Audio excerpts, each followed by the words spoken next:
Pessoal, falando sobre patrimônio mais uma vez, vamos lá.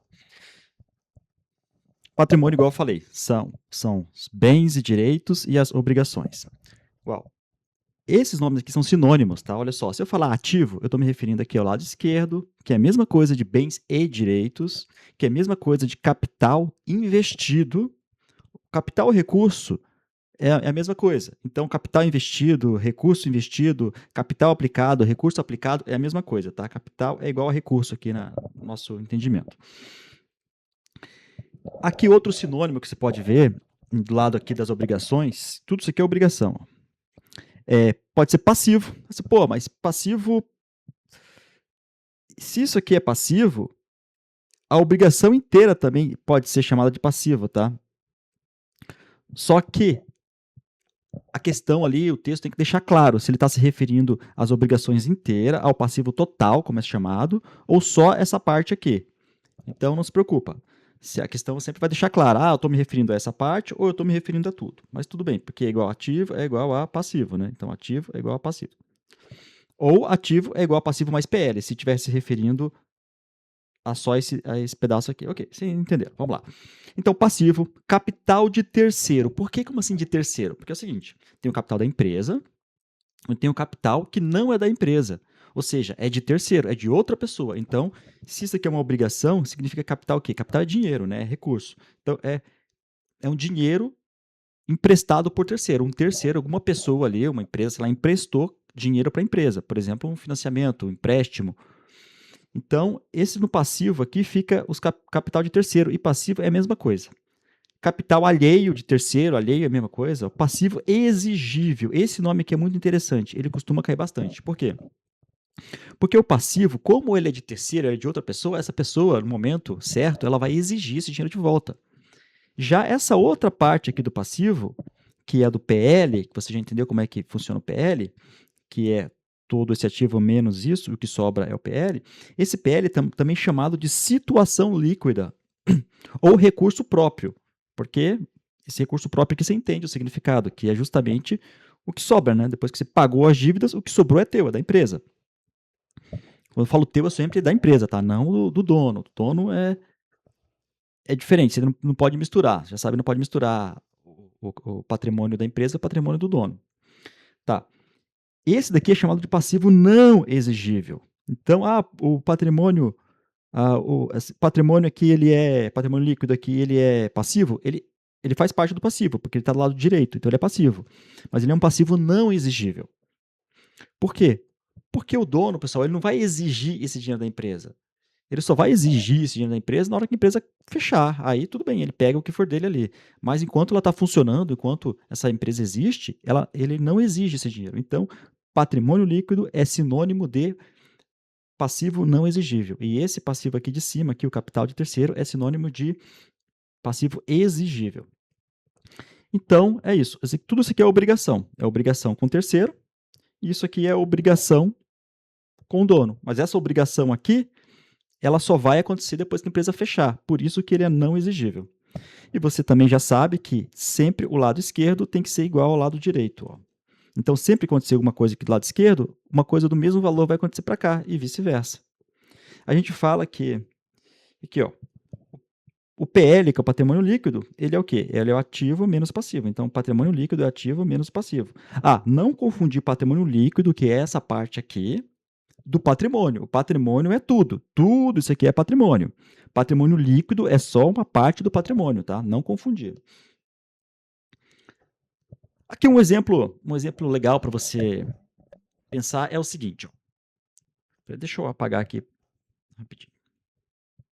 Construir o raciocínio juntos. Ó. Pensa que aqui você tem aquele esqueminha de anotar o patrimônio e tal. Aí você pegou um empréstimo. Você foi lá no banco e pegou um empréstimo. Se você pegou um empréstimo, você contraiu uma dívida. Onde é que você anota essa dívida? Você vai anotar aqui no passivo exigível, né? Tá, você pegou R$10 ali emprestado. Mas se você pegou emprestado, esse dinheiro vai ter que ir para algum lugar. Então ele vai aqui para o caixa, você deixa no caixa. O caixa é do ativo, que é um dinheiro da empresa. Então você coloca aqui os R$10 no caixa. Então quando você faz isso, repara que o total do ativo é sempre igual ao passivo. Ou seja, sempre tem uma origem e uma aplicação. Ou uma aplicação e uma origem. Isso na aula de origem e aplicação lá você vai entender lá em detalhes. Mas o que é importante saber é isso, que sempre vai ser igual. Agora, por exemplo, imagine que você teve uma perda. Ah, de repente aqui, ó, desses 10 reais que você pegou emprestado, 2 sumiu. Realmente sumiu. Perdeu 2 aqui, ó, menos 2. Então, esse lado aqui ficou com 8 e esse aqui ficou com 10. Aí você, pô, mas peraí, como assim ficou com 10? Você não falou que tinha que ser igual? Exatamente, tem alguma coisa errada. Quando acontece isso, pessoal, o que você faz? Essa perda, ou se fosse um lucro, você tivesse achado 2 reais, né? O que você vai mexer é sempre aqui no patrimônio líquido. Então, o patrimônio líquido, nesse caso aqui, ele vai ficar negativo. Para daí fica assim, aí fica 8 igual a 8. O único valor aqui que pode ficar negativo desse esquema do patrimônio é só o patrimônio líquido mesmo. Esse valor do ativo e o valor do passivo, ele sempre vai ser positivo. O único que pode assumir valor negativo é o patrimônio líquido.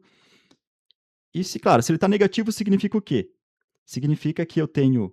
Vamos voltar aqui. Ó. Ele tem um nome, tá? Se ele está negativo, ele é chamado de passivo a descoberto. Por que isso? Porque eu tenho R$8 no caixa e R$10 de dívida. Percebeu? Eu tenho R$8 em dinheiro e 10 de dívida. Então, a empresa está devendo. Então, ela ficou descoberto. Esse passivo aqui, ó, desses R$10, 8 eu pago. E 2 está descoberto. 2 não vai ter como pagar. Ah, tem outra nomenclatura aqui que também é importante saber. Esse lado aqui também é chamado de patrimônio bruto. Então, quando se referir a patrimônio bruto, ele está falando a todo lado do ativo também, tá? E por que patrimônio bruto? Porque ele é o patrimônio sem descontar as dívidas. Porque quando desconta a dívida, ele vira patrimônio líquido, né? Tá, patrimônio bruto, então, é sinônimo de ativo. E esse lado inteiro do passivo aqui, que é o passivo total, eu também chamado de passivo total. Passivo total. Sei lá. Passivo total, ele também é chamado de capital total. Por quê? Todo o capital que está disponível para a empresa investir em alguma coisa está aqui. Como assim? O capital não está aqui? Não é o bens direito que é o capital? Não, pessoal. Por isso que você tem que assistir aquela aula de origem e aplicação para você entender bem isso. É porque as dívidas são as origens, são as fontes de recurso, são a fonte de dinheiro. É dali que vem o dinheiro. Aí você pega esse dinheiro da origem, daqui do passivo, e joga ele para o ativo. Você compra alguma coisa ali no ativo. Mas o capital, da onde que vem, ele vem aqui do passivo.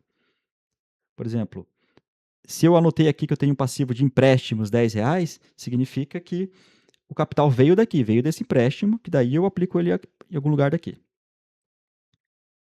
Tá, você pode perguntar, mas então eu sempre vou fazer esse movimento aqui, ó, da direita para do lado direito para o lado esquerdo? Não, pessoal, nem sempre. O que eu falei é que o total tem que ser sempre igual. Aqui, vamos por aqui, que é mais simples. Como assim? O total aqui, ó, tem que ser igual. O lado esquerdo é sempre igual ao lado direito, mas você pode acontecer de você aumentar aqui, ó, aumentar em 10 no passivo e ao mesmo tempo você diminuir em 10 o passivo. Ou, sei lá, você aumentou aqui, ó, aumentou em 5 um ativo, mas diminuiu em 5 ativo. Ah, como assim? Aumento e diminuo? Não estou entendendo. Bom, um exemplo bem simples aqui, ó, é quando você compra estoque. Você compra estoque, você vai aumentar em 5 o valor do estoque, que é o lado do estoque que fica aqui no ativo, e você vai diminuir em 5 o dinheiro disponível. Então, acaba que você só mexeu de um lado, mas a igualdade aqui se mantém.